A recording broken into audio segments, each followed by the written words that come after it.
Welcome back to Episode 2, where all 6 of our colonists are still alive, and more impressively, still sleeping through each other's snoring. It looks like Ajay and Audit had a conversation about clowns. A man in a gas mask chats with a psychopath about circus performers. I guess that's what they have in common. Ajay seems to be in minor pain. I wonder if it's due to his alcohol addiction or sleeping sickness. Nandil is greedy for an impressive bedroom. He has high expectations. Everyone is literally sleeping on the ground. And Audit is hungry.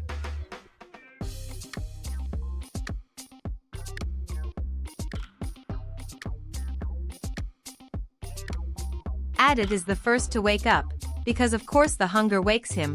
He immediately grabs a meal and devours it like someone told him it was his last meal. Audit picks up some logs to build the campfire, then halfway through, his brain says, "Nah, bro, trees are a scam." He casually drops the logs like he just rage quit reality and strolls off for a walk. Thankfully, Kali sees the abandoned firewood, sighs like a tired mother of 5, and builds the fire herself. Congratulations, Kali, you're now the unofficial babysitter of grown toddlers. Nandil, in a rare moment of wisdom, realized that sitting on a chair all day won't magically grow a colony, so he got up and set out to plant some rice. At least someone's thinking about future meals and not just future naps. Meanwhile, the rest of the crew was either hammering the floor like they were in a DIY contest with no prizes, or wandering around aimlessly like toddlers in a shopping mall. Praneeth appears to be deep in meditation, probably unlocking the secrets of the universe or just figuring out where he left his socks.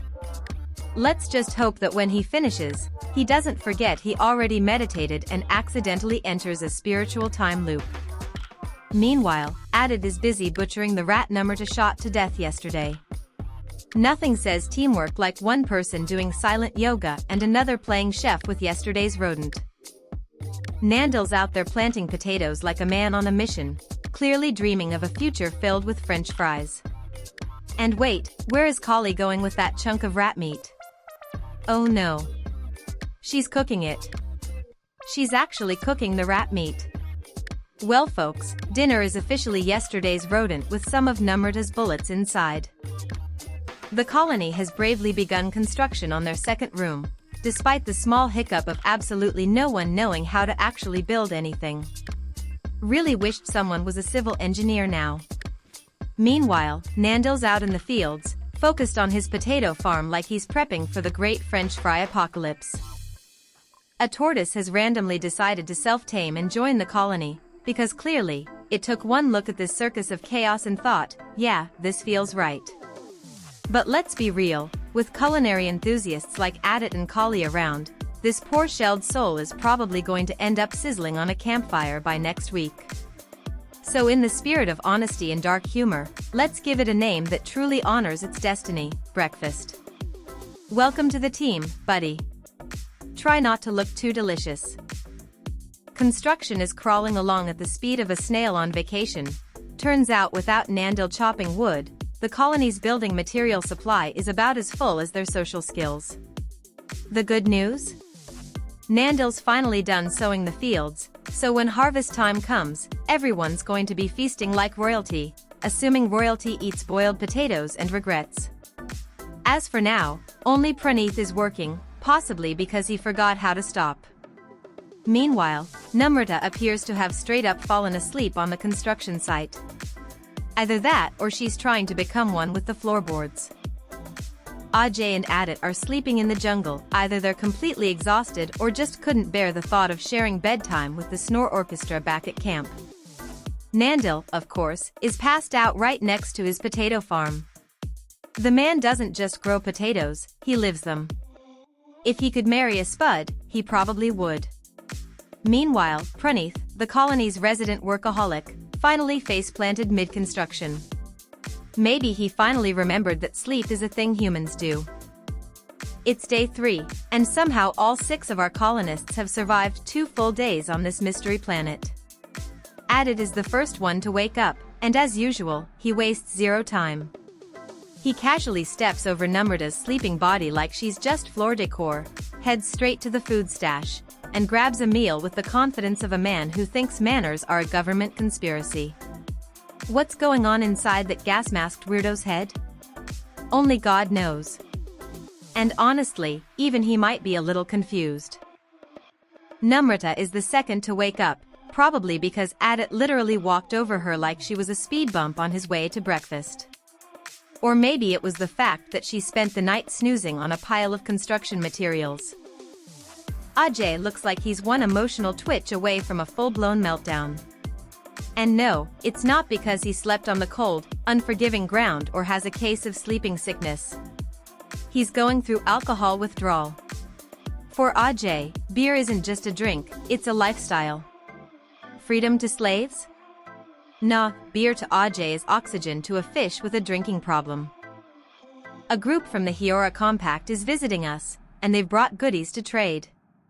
Hopefully, something useful, like beer for Ajay or meds for dementia.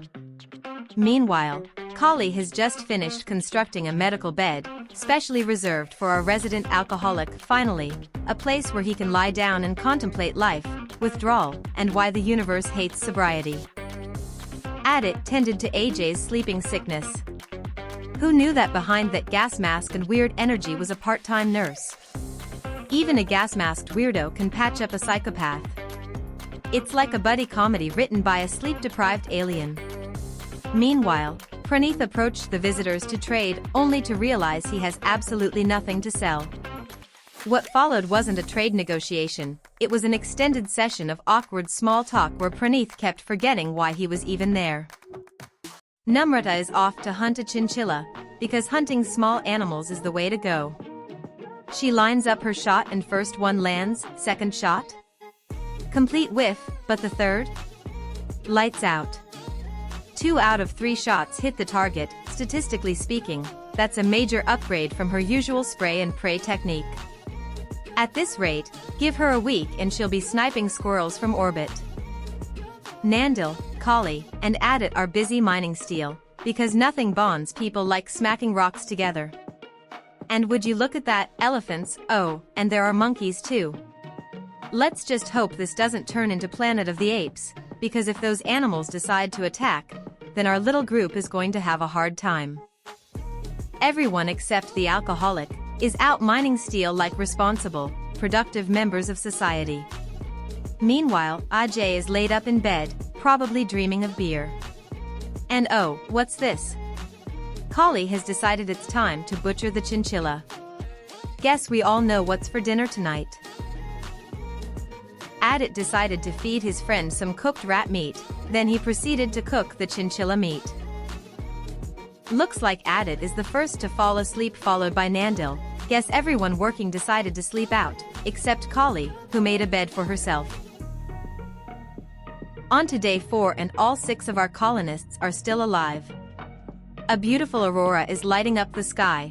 This will surely boost everyone's mood and make them forget the harsh living conditions. Oh no, Ajay has officially had a mental breakdown and slipped into a full-blown catatonic state.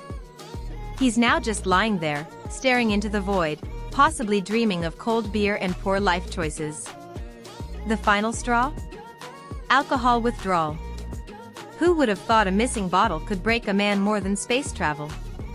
Will our 6 brave and mildly unstable colonists survive another day on this bizarre planet? Or will someone try to trade Praneeth for some beer? Stay tuned for the next episode.